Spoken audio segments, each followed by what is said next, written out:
Hoy vamos a meternos de lleno en la historia de una de esas figuras que, a ver, igual no suenan tanto en los libros de historia generales, pero que cambiaron el rumbo de todo.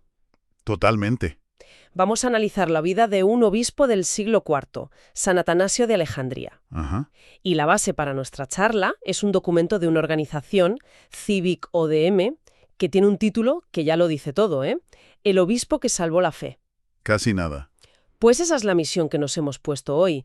Entender por qué este texto se atreve a decir algo tan rotundo. O sea, ¿cómo es posible que un solo hombre, luchando por un único punto doctrinal, la divinidad de Cristo, fuera la clave para que una fe entera no se viniera abajo? Es que el punto de partida es paradójico. Piensa que estamos en el siglo IV. Por fin, después de siglos de persecuciones terribles, el Imperio Romano deja en paz a los cristianos. La famosa paz constantiniana. Claro, uno pensaría, perfecto, ahora a crecer tranquilamente. Pues no. Justo ahí, cuando parece que el enemigo de fuera desaparece, explota la mayor crisis interna que la Iglesia había conocido. Una bomba teológica, el arrianismo. Y ese va a ser el campo de batalla de toda la vida de Atanasio. Vale, para un momento. Se acaba la persecución, todo el mundo respira y de repente el mayor peligro viene de dentro. Suena a guión de película. Totalmente. ¿Qué era exactamente el arrianismo? ¿Y por qué se lió tantísimo?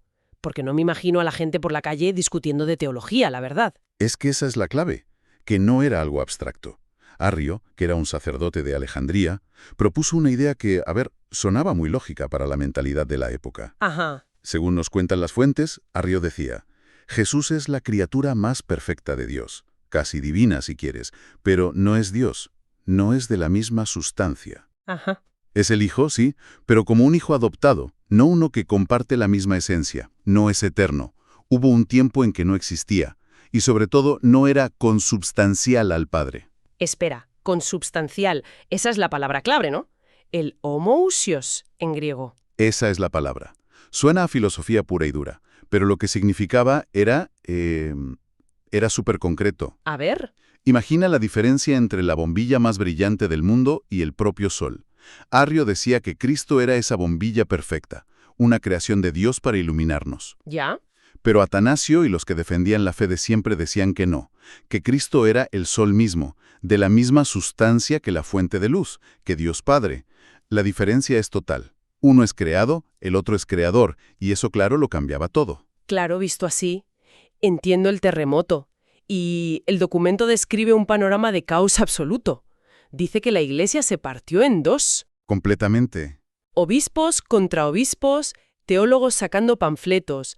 Y lo más fuerte es que los propios emperadores se metieron de lleno, apoyando a un bando o a otro. Según convenía, claro. Habla de concilios que se convocaban solo para anular lo que había dicho el anterior.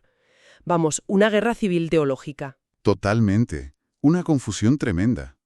Y es justo ahí, en medio de esa tormenta, donde aparece este hombre, Atanasio, al que el texto llama el guardián de la fe apostólica.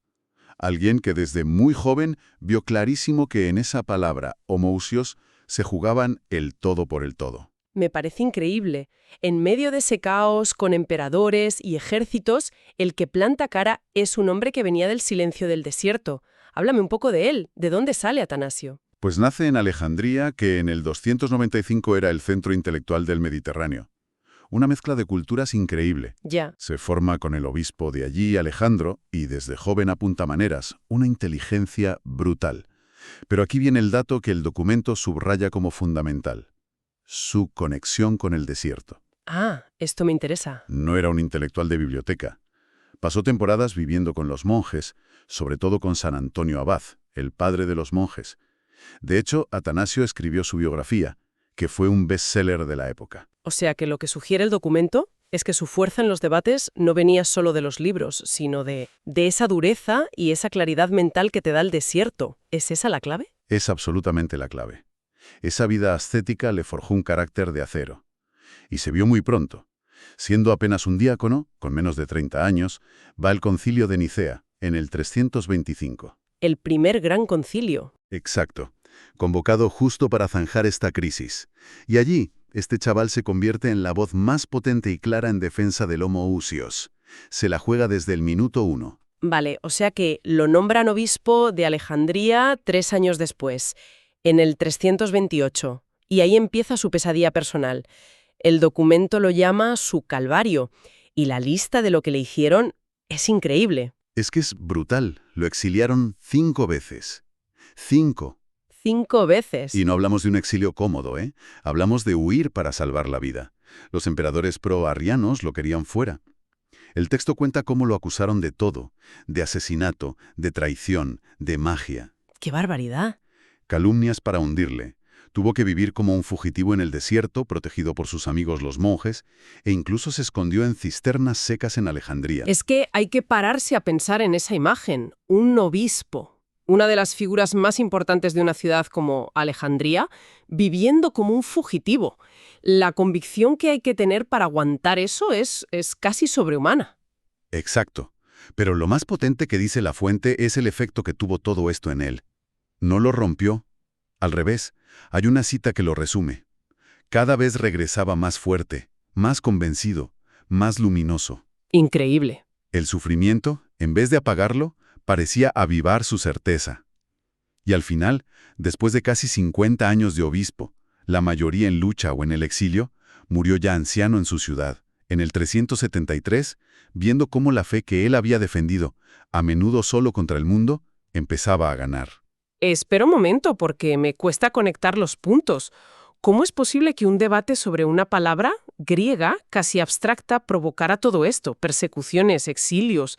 ¿Por qué le importaba tanto a la gente? Porque Atanasio supo explicar que no era una cuestión para eruditos, era la clave de la salvación. El documento resume su lógica en 3 puntos que son demoledores. A ver, ¿el primero? Primero, solo Dios puede perdonar los pecados. Una criatura, por muy perfecta que sea, no tiene ese poder. Si Cristo no es Dios, el perdón que ofrece no es definitivo. Entendido. ¿Segundo? Segundo, solo Dios puede divinizar al ser humano. Este es un concepto central para él. Divinizar no es convertirnos en dioses, sino hacernos partícipes de su vida.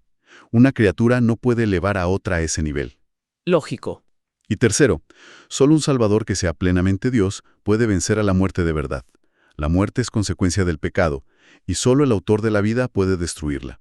Si Cristo no es Dios, su resurrección es un hecho asombroso, pero no tiene el poder de arrastrarnos con él. Es que, dicho así, se entiende todo. No es filosofía, es la base de la esperanza cristiana. De hecho, hay una frase suya en el documento que me ha parecido potentísima.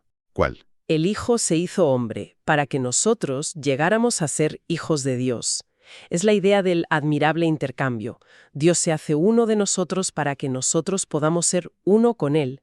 Si Cristo no es Dios de verdad, ese intercambio es un fraude. Precisamente. Por eso se aferró a esa palabra, homousios, como a un clavo ardiendo. Era la muralla que protegía todo el edificio. Una sola palabra que, como dice el texto, salvó la fe, porque lo contenía todo. Y esa palabra es el corazón del credo de Nicea que se sigue rezando hoy. Claro. Es más, su defensa fue tan sólida que sentó las bases para que una generación después se defendiera la divinidad del Espíritu Santo, completando la doctrina de la Trinidad. El documento lo presenta como un héroe, un guardián de la fe. Pero esta postura tan inflexible no podría verse también como, no sé, como una forma de intransigencia. ¿No intentó buscar un punto medio? Es una pregunta muy pertinente. Desde luego, para sus enemigos era un intransigente. Y hubo muchas fórmulas de compromiso, los semiarrianos.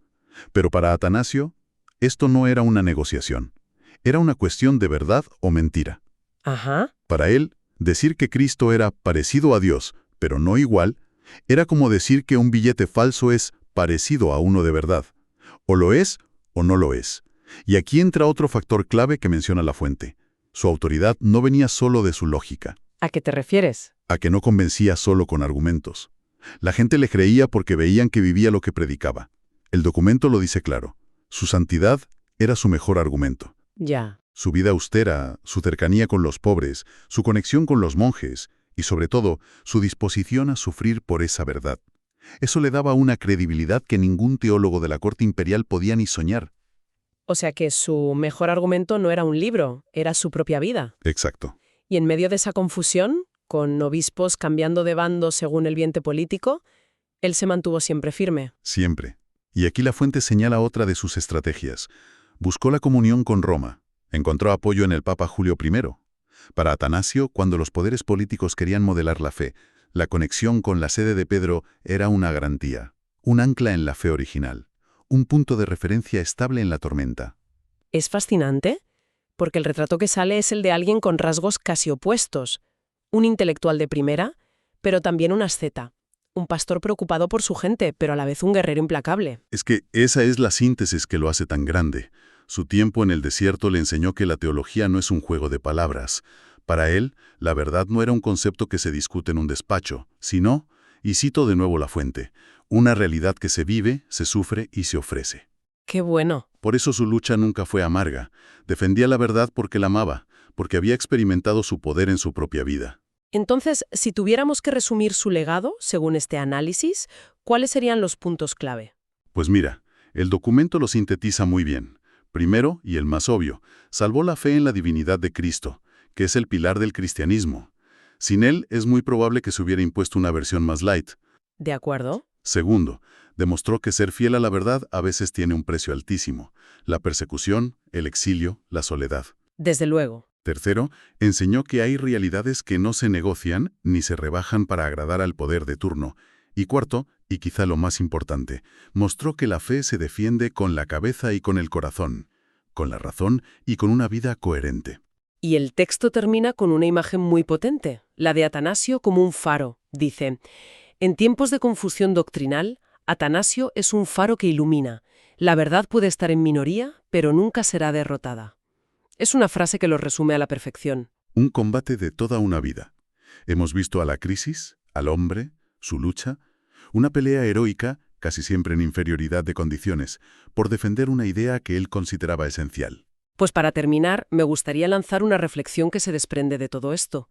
La fuente insiste mucho en la disposición de Atanasio a quedarse solo, a ser una minoría frente a emperadores y frente a la mayoría de sus colegas obispos. Y eso nos lleva a una pregunta que es tremendamente actual. En cualquier ámbito de la vida, cuando la presión del grupo o del poder para que te amoldes es enorme, ¿qué hace falta para defender una convicción fundamental, aunque te cueste la soledad o el rechazo? Uf.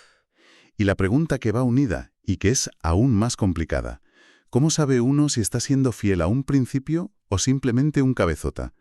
¿Dónde está la línea entre la fidelidad heroica y la terquedad ciega? Una pregunta que da para mucho. Y con esa reflexión concluimos nuestro análisis sobre la figura de San Atanasio de Alejandría.